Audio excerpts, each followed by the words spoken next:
A jar of spice looks ordinary on a kitchen shelf. For most of history, it was anything but ordinary. Pepper, clove, and nutmeg could carry the weight of kingdoms. And people crossed oceans for the right to taste them. The first reason spices mattered was not flavor alone. They were medicine, perfume, ritual smoke, and a way to speak with the sacred. When a culture burned incense or offered cloves to a god, it was buying meaning as much as scent. Pepper from the Malabar coast traveled farther than most rulers ever did. Tiny black beads moved from village markets to seaports.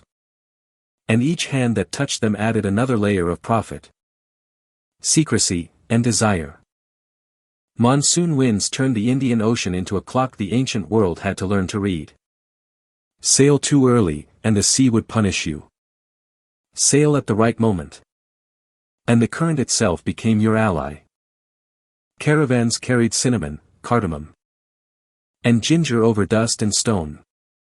Every border between the spice fields and the dinner table created another toll. Another broker, another story about distant lands. In Rome, spice was status. A banquet with exotic seasoning announced wealth more loudly than gold. The empire did not merely eat spices. It consumed the image of having access to the world. The merchants of Venice understood a simple truth. Whoever controlled the middleman controlled the dream. They became the gatekeepers between Asia and Europe. And every crossing made the flavor more expensive. Maps of the age were part science and part imagination. Unseen coastlines, sea monsters, and gilded borders hinted at how little the old world truly knew. A spice route was also a route through ignorance. Then came the push to break the monopoly.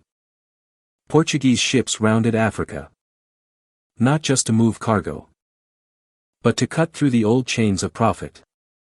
What looked like exploration was also a commercial strike. When forts rose along the coast, trade stopped feeling like trade. It felt like possession. Warehouses, cannons, and ledgers turned scent into power and power into violence.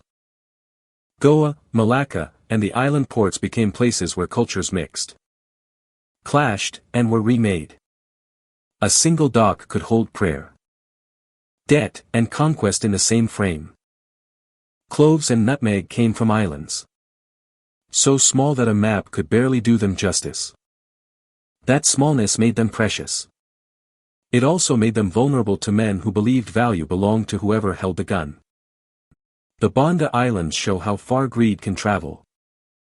A tree that grew slowly in warm soil became the excuse for invasion, forced labor, and the rewriting of an entire island world. The Dutch East India Company turned commerce into machine. Ships, ledgers, seals, and flags gave violence a bureaucratic face, which is often the most dangerous face it can wear.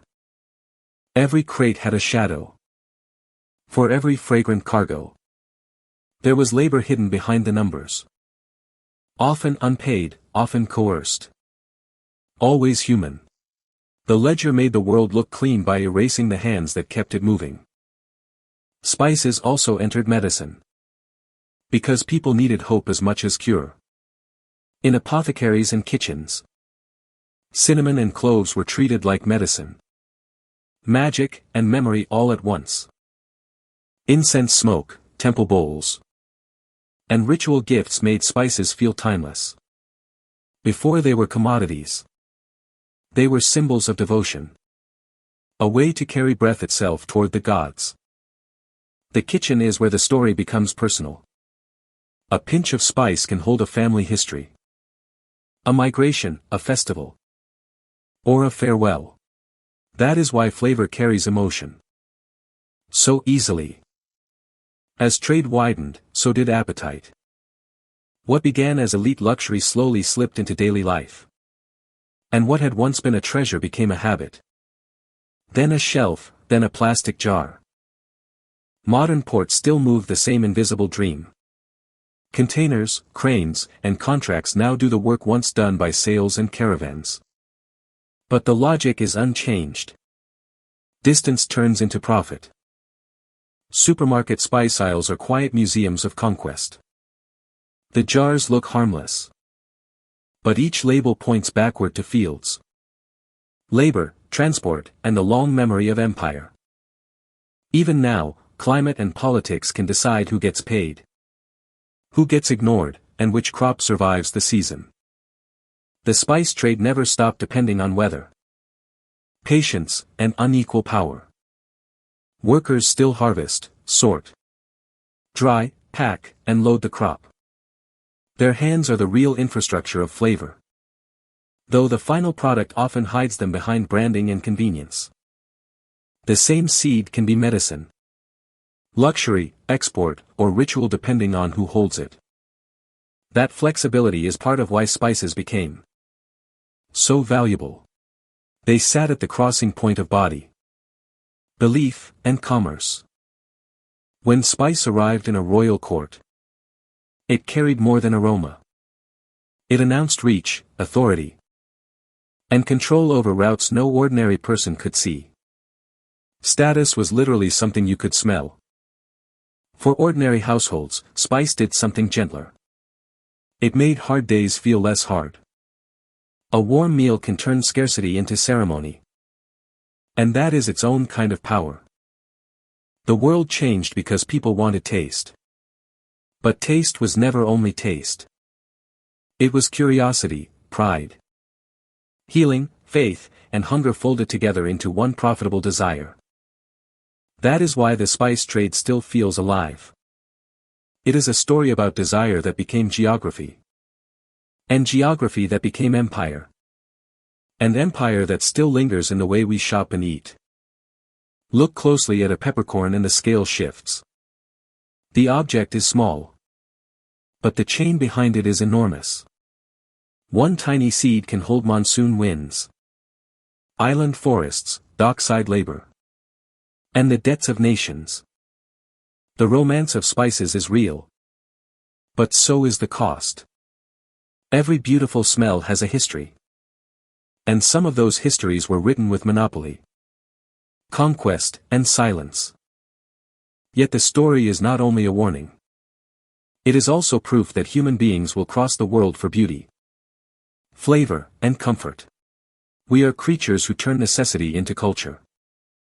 That is why a kitchen can feel like an archive. The mortar, the jar, the steam, and the smoke all remember older worlds, even when we do not. What began as a trade route became a symbol system. Spices came to stand for wealth, devotion, medicine, and empire. All at once. Few substances have carried so many meanings so far. The ocean, the desert, the island, and the market are all still there. The routes remain visible if you know how to read them. And the smell of spice is one of the oldest maps we still use. So when you taste pepper or cinnamon or clove, you are tasting a story that once moved on sails, on camels, on ledgers, and in prayer. It is a small flavor with a very large past. And that is the hidden meaning of spice. It never belonged to a single culture, a single empire, or a single kitchen. It belongs to the long human habit of turning the world into memory.